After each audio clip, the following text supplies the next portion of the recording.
Good morning.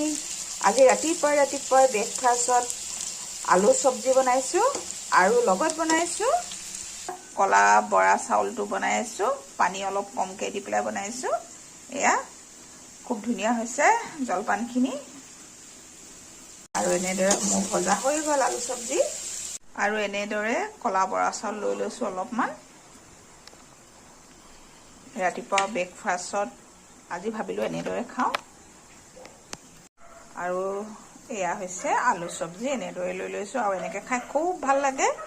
ৰাতিপুৱাই গৰম গৰম জলপান, একদম ধোঁৱা ওলাই আছে। আৰু এনেদৰে আলু চব্জি লৈ খুব খাই ভাল লাগে। মই খুব ভাল পাওঁ খাই এনেদৰে।